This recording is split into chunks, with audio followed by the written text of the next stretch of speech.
Hey, friends, this is Stephen Suttles, and welcome to the Alpha and Omega from the Flood to the Future podcast.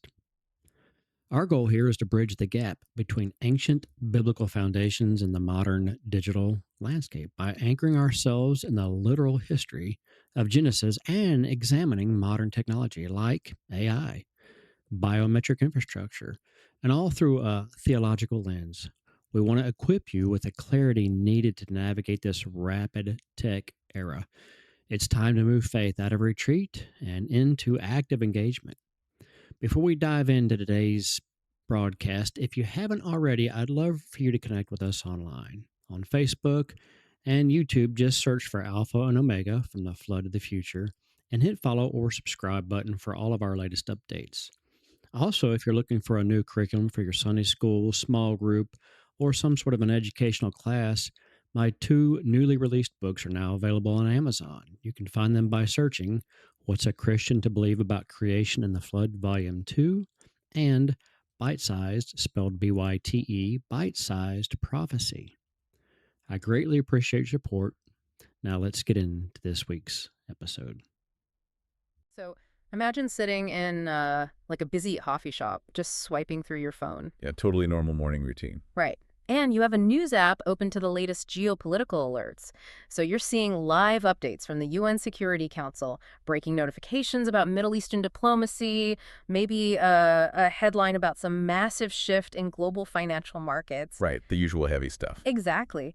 Now visualize taking that sleek, glowing piece of modern technology and laying it down on the table right next to a brittle 2,500-year-old parchment scroll. That is quite the visual contrast. It is, because, most people would look at those two objects and see completely irreconcilable universes. One is the pinnacle of the 21st century, and the other is just ancient history. Completely different worlds. But today, we are exploring a document where those two worlds don't just collide, they are meticulously overlaid onto one another. So welcome to the deep dive. Thanks.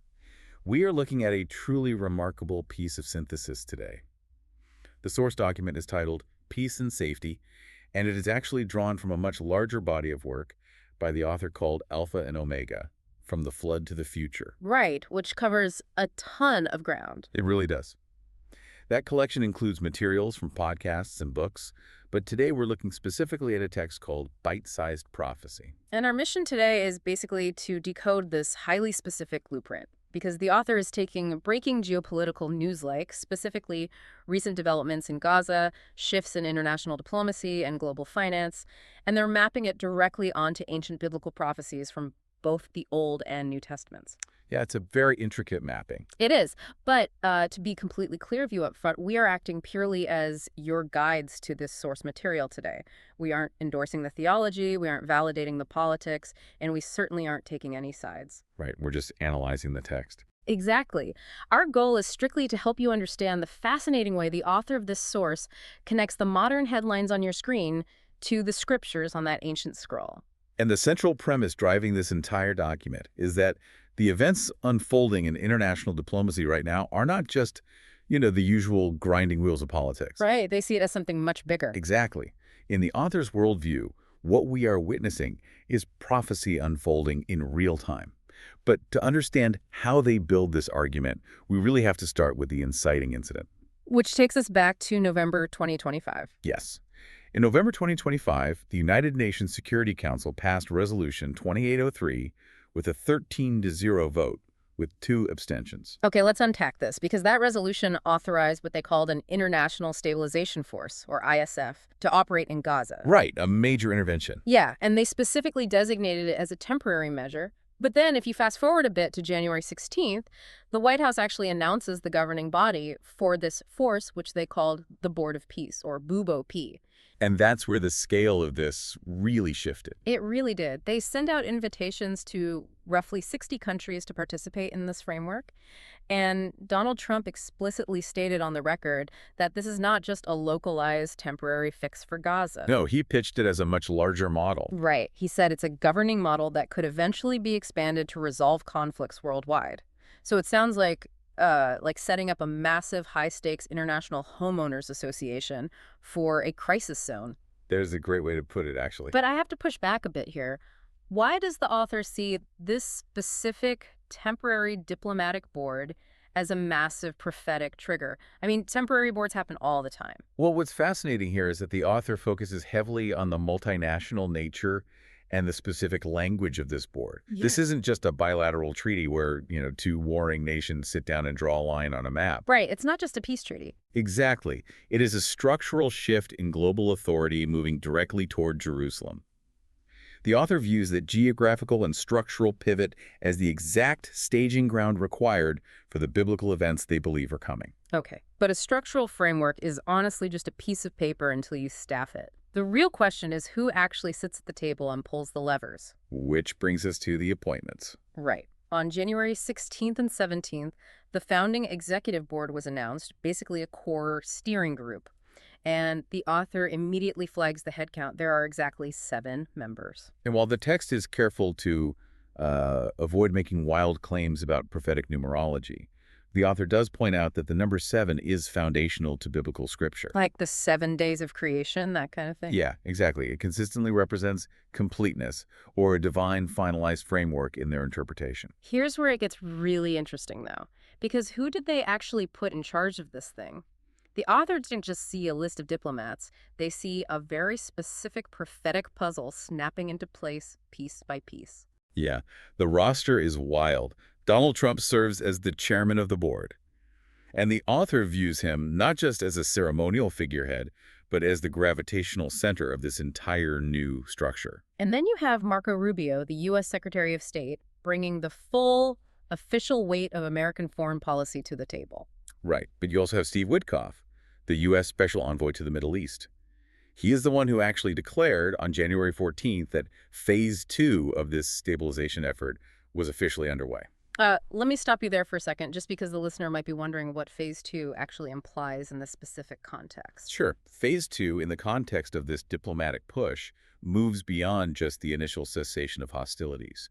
It moves into the actual restructuring of governance and security in the region. So it's basically the transition from stopping a war to building a new enforceable reality on the ground. Exactly. And to give this effort international insulation, the board also includes Tony Blair, the former Prime Minister of the UK. Which is a huge name to drop in there. It is. And his inclusion is vital to the author's thesis because it proves this is a truly multinational coalition. It signals that this goes way beyond just being a U.S. initiative. Yeah, that is a heavy-hitting political roster.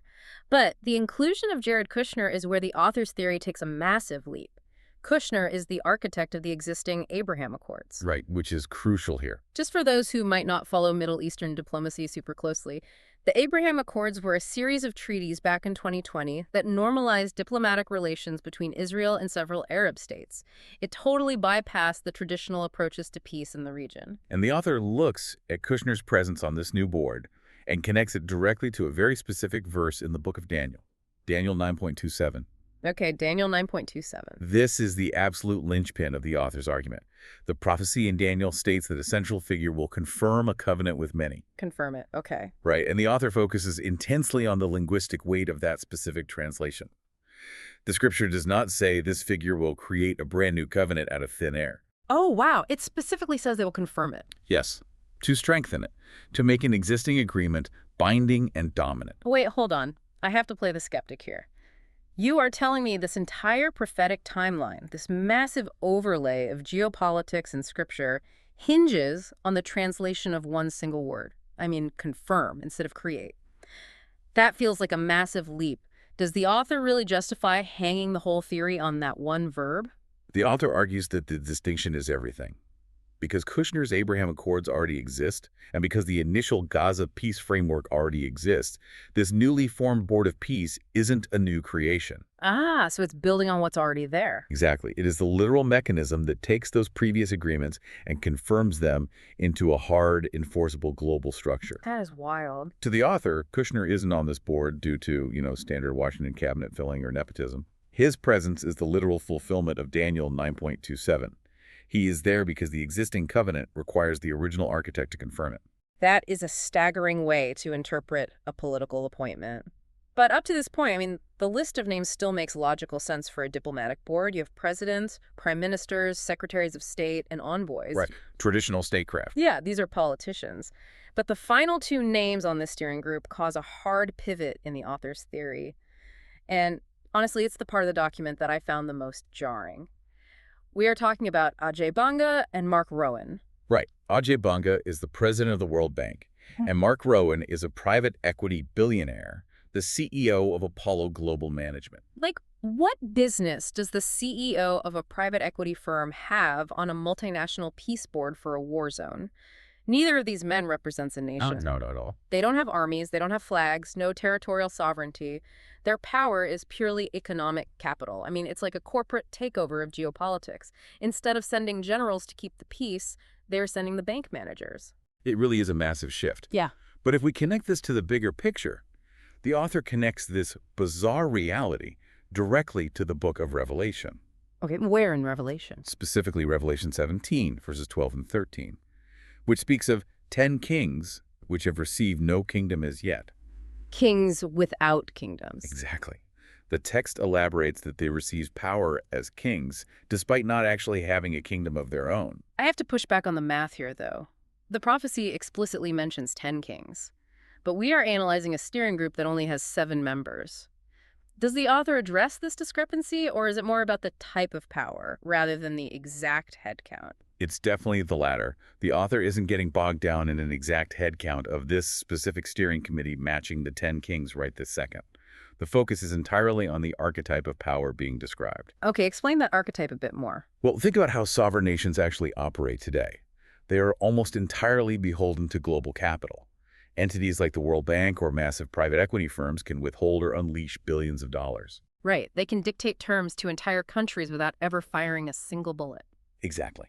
Revelation describes leaders who operate completely above normal political accountability. Their influence crosses borders effortlessly without armies. So to the author, Banga and Rowan perfectly fit the definition of these kings without kingdoms. Yes. They wield immense leverage over billions of people through institutional authority and capital flows, rather than through traditional hereditary thrones or elected offices. Kings without borders. I mean, that is a brilliant, if slightly terrifying way to view global finance. But so, what does this all mean? If these leaders have no traditional kingdoms, how do they actually exercise this power? And more importantly, how do they overcome the usual gridlock of international politics? What do you mean by gridlock?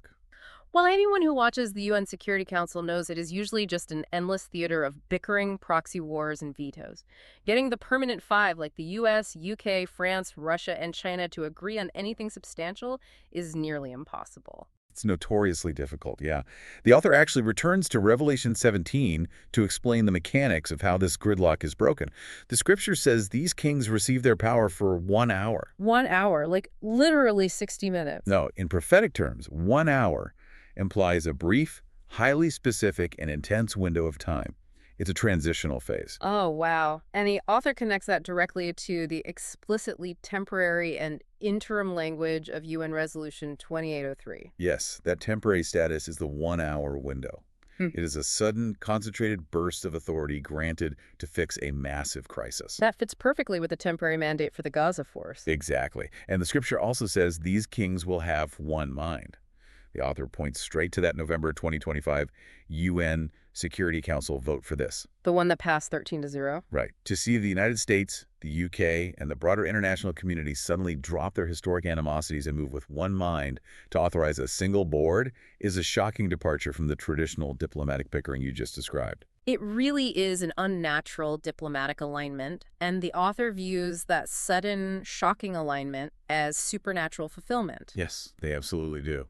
But we have to ask how a temporary stabilization force in Gaza bridges the gap to a total transfer of global power.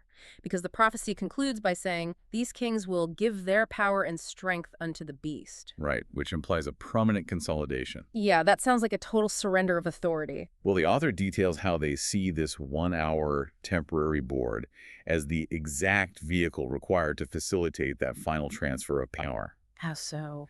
The theory posits that the financial and political elite, these kings without kingdoms, will eventually realize that the global system is just too complex, too volatile and too fragile to manage individually. So the temporary crisis creates the excuse for the consolidation of authority. Exactly. To protect their capital and maintain stability, they will voluntarily hand their authority over to a centralized system. The temporary board provides the structural mechanism for it. Wow. It is the ultimate geopolitical trade-off, basically surrendering national sovereignty and individual freedom for the absolute promise of stability. Which perfectly sets up the transition into the final section of the source document. I have to admit, reading this text gave me severe tonal whiplash. Oh, yeah. Yeah, you spend pages deep in the weeds of UN voting blocks, diplomatic frameworks, and the corporate structures of Apollo Global Management. I mean, it reads like a high-stakes political thriller. It really does. But then you turn the page, the geopolitical analysis abruptly stops, and it transitions straight into a deeply personal, pastoral plea for the reader's soul. It's an incredible shift in tone. That whiplash is totally intentional, though. It is a hallmark of apocalyptic literature. For the author, the analysis of UN votes and billionaire appointments is actually just a setup. A setup for what? The true purpose of the document is an urgent warning, anchored in 1 Thessalonians chapter 5, verse 3. That verse reads, "For when they shall say peace and safety, then sudden destruction cometh." Peace and safety. And the author points out how modern diplomatic buzzwords like stabilization framework and comprehensive peace directly echo that ancient warning. This raises an important question, right? Because if you accept the author's premise that the Board of Peace is fulfilling these ancient texts, then this ceases to be a fun academic exercise or just a conspiracy theory. Right. To the author, the Board of Peace is a ticking clock. Exactly. And the only logical response to this data is immediate spiritual preparation. The text shifts entirely to a gospel message, quoting 2 Corinthians 6.2, which says, "Now is the accepted time, behold, now is the day of salvation." The source actually ends with a highly structured, step-by-step religious guide. They call it the ABCs of salvation. Yeah, it's very methodical. It is jarring to go from analyzing private equity straight to a theological checklist, but it really underscores just how real this is to the author. The checklist is a traditional evangelical call to action. A stands for admit. Admit you are a sinner, referencing Romans 3.23. And it also includes the consequence of that sin from Romans 6.23. Right. And then B stands for believe. Believe that Jesus died and rose again, citing Romans 5.8 and John 3.1. And C's stands for confess. Confess that Jesus is Lord, based on Romans 10.9. By ending the document this way, the author entirely reframes everything we just talked about. The 13-0 UN vote, the appointment of billionaires, the Board of Peace. All of it. They are no longer just news headlines. They are an urgent catalyst for immediate personal spiritual preparation. It truly is a singular, comprehensive worldview. To bring all of this together, I mean, the source material we explore today takes Donald Trump, the World Bank, private equity billionaires, and the UN, and weaves them together with ancient scriptures into one urgent narrative. It's a massive undertaking. It really is. It argues that the Board of Peace is the confirmation of a covenant from the Book of Daniel. It argues that the billionaires managing our global capital are the kings without kingdoms from Revelation. And it reminds us that our goal was simply to explore this fascinating blueprint, not to endorse it. Well, even if you completely strip away the prophetic and biblical lens from this text, the author has highlighted an undeniable and fascinating shift in the real world. The evolving definition of power. Absolutely. When global crises arise today, we increasingly look past elected officials and hand the reins of stabilization over to unelected titans of private equity and global finance. So whether you are looking at an ancient scroll or the Wall Street Journal, ask yourself, in the 21st century, who really inherits the earth? That is a lot to think about. The next time you are sitting at that coffee shop, scrolling through the breaking news alerts on your phone, you might just read the headlines a little differently. Thanks for joining us on the Deep Dive. Well, that wraps up today's episode of Alpha and Omega from the Flood to the Future. And as we close out, again, I want to remind you of this incredible opportunity, open door that we have to bring this show to standard radio. Taking this research to the airwaves, it's a massive step, and we need community partners, local businesses, organizations to help anchor our monthly airtime. So if you want to, or if you know of someone who would be willing to help us out, please reach out again directly via Facebook, direct message us there. And remember, the infrastructure of the future is being built today, but our foundation was laid from the very beginning. So don't retreat, stay engaged, stay grounded and keep analyzing the digital age through the lens of truth. So if today's episodes brought you value, please share it with a friend. Maybe leave us a review and make sure that you're following us on Facebook and YouTube by searching for the show. Until next time, I'm Stephen Suttles. God bless and keep looking forward. Thank you.